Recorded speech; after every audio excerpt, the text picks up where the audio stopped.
la croissance au troisième trimestre en Israël a été de 40% par rapport au second trimestre. Parce qu'il y a le second trimestre, c'était bien sûr le trimestre du confinement, et le troisième trimestre a vraiment montré une énorme vitalité par rapport à ce qui s'est passé au deuxième trimestre. Donc il y a quelque chose qui se passe.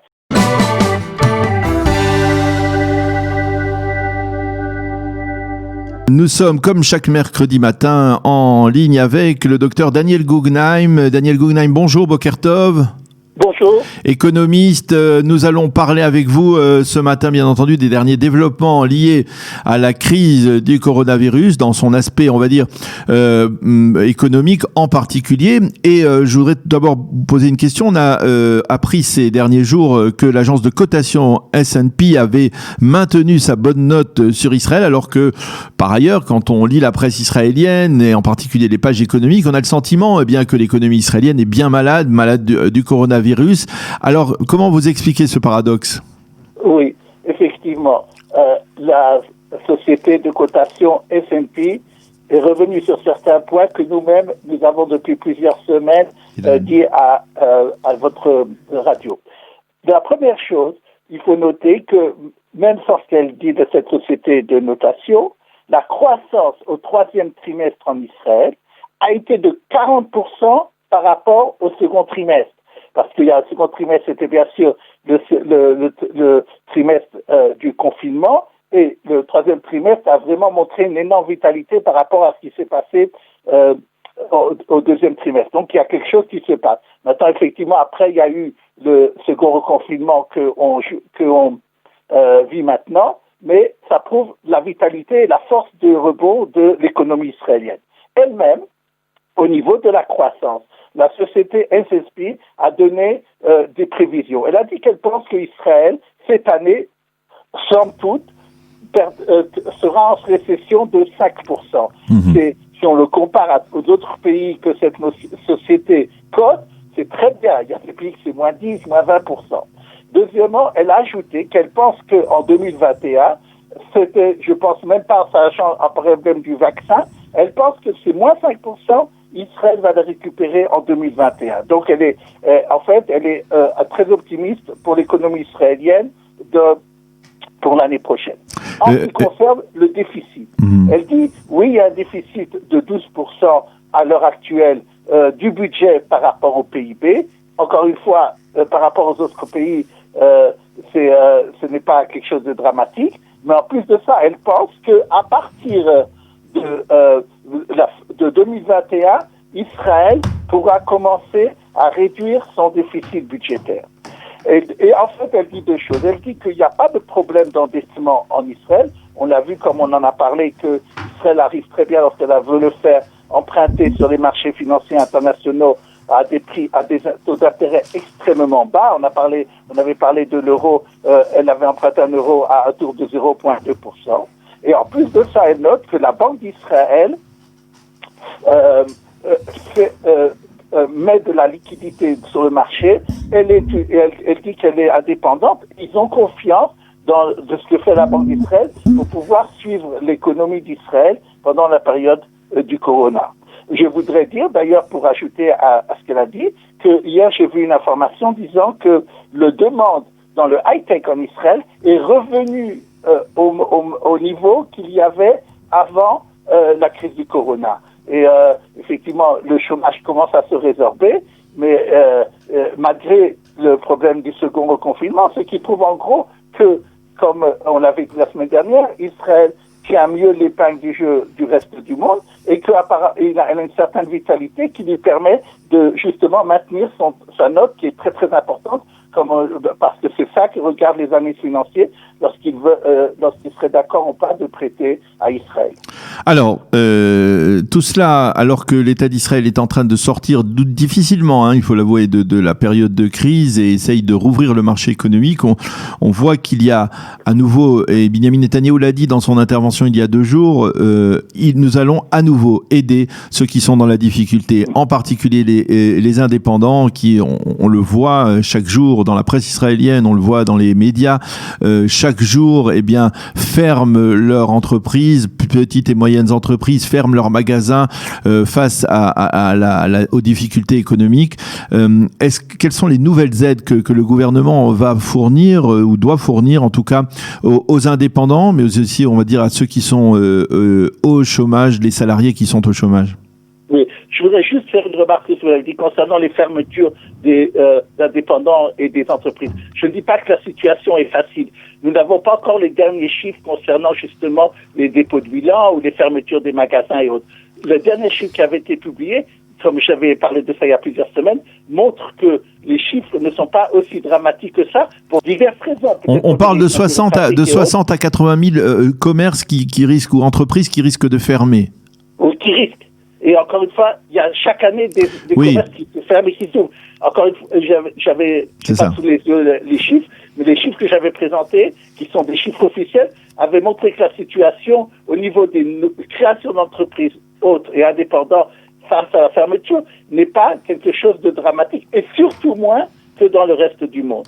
Maintenant, par rapport à votre question concernant les aides, je crois qu'il faut faire un bilan en montrant ce qui est déjà passé et les intentions. D'abord, une chose qui est déjà passée dans la loi, votée par la Knesset, c'est l'aide aux chômeurs de longue durée. Les chômeurs qui ont été plus que 100 jours pendant cette période-là, même si c'est pas continu, pendant cette période depuis mars jusqu'à maintenant, ont été en chômage de longue durée, à plus forte raison s'ils l'avaient été avant aussi, auront le droit à 2000 shekels une fois, lui, et s'ils sont deux, chacun aura droit, et en plus, si c'est un couple qui est en chômage, alors ils auront droit encore 500 shekels par personne. Ça, c'est une chose qui est, qu'on dit en Israël, Chad-Pami, une fois, qu'ils vont maintenant recevoir, à mon avis, d'après ce que j'ai vu, ça sera quelque chose d'automatique. Il faut se renseigner, donc ça sera ça une fois. Maintenant, en ce qui concerne les incitations, enfin, de revenir au emploi. Nous avions parlé qu'il y a un filet de sécurité jusqu'à juin 2021 qui permettrait aux gens de rester au chômage et de toucher une énorme 70%, enfin ça dépend chaque fois peut-être les cas, de leur salaire précédent. Les entreprises, surtout dans le domaine industriel, on a vu technologique, se plaignent qu'ils ont du mal à trouver des gens qui sont prêts à travailler. On peut comprendre, lorsque le système scolaire n'est pas encore revenu, que il y a quand même des problèmes de mobilité et autres. On peut comprendre que certaines personnes se disent, finalement, 6 mois, je peux rester maintenant quelques mois à la maison et plus ou moins avoir mon salaire d'antan. Pourquoi je recommencerai à travailler? Alors, mais ça, cette chose que je veux dire... C'est une question qu'on a posée déjà plusieurs fois, Daniel. C'est-à-dire, pourquoi finalement on sait que ces salariés vont recevoir leur congé sans solde jusqu'au mois de juin normalement. Pourquoi finalement ne pas modifier cette politique et s'aligner comme sur d'autres politiques de pays européens et dire, voilà, à partir du 1er janvier, eh bien, au lieu que vous receviez cette allocation par le Bitoire Léomi, eh bien, vous allez la recevoir comme salaire. Vous allez reprendre le travail, même si vous n'avez pas beaucoup de choses à faire. On va donner ce salaire à votre employeur et votre employeur va vous reprendre. Il va, même si vous travaillez à petit rendement, ça vaut le coup plutôt de revenir sur le marché du travail plutôt que de rester à la maison. Oui, ça, il fallait le faire au début. Maintenant, c'est plus comme ça. Pourquoi on ne peut pas modifier? Pourquoi on ne peut pas la modifier? Pourquoi on ne peut pas revenir en arrière? Par contre, ce que le gouvernement a décidé de faire, et c'est passé déjà à la Knesset en tant que commission, maintenant il doit y avoir ce jour-ci, je pense, ça doit passer en tant que loi. Que quoi? On va dire aux gens, vous savez quoi? Vous garderez tout votre chômage et en fait, vous pourrez revenir au travail. Et de toute façon, ce qui est possible, c'est que votre employeur voudra vous payer moins cher. Nous, on prend la différence jusqu'à ce que vous ayez le chômage.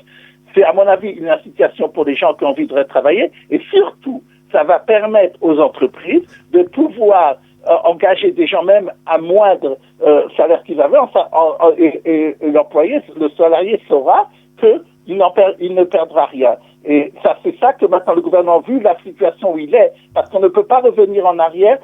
À partir du moment où, au début, on n'a pas fait le système allemand ou ce que la France a fait, de justement permettre ce lien entre l'entreprise et son salarié, qui qui aurait justement permis d'éviter tous ces nos chômages et des choses comme ça. Mais c'est que le ministère des Finances au début n'a pas voulu faire parce que il avait ou peur des fraudes, ou il pensait que ça serait quelque chose de court, ou bien il pensait que ça serait trop onéreux. Finalement, il s'est rendu compte qu'il y a ces problèmes dont on vient de parler, mais vu aussi les problèmes budgétaires et autres qu'on a d'ailleurs parlé même au début de cette émission, ils ont décidé pour l'instant de voir si cette chose qu'ils proposent pourra aider, parce qu'ils ont justement ces demandes de la part des indépendants, des entreprises, pour inciter les gens à reprendre le travail. Alors Daniel, on va revenir sur un titre, une information qui est aussi une donnée qu'on a du mal à analyser. Vous allez nous éclairer là-dessus.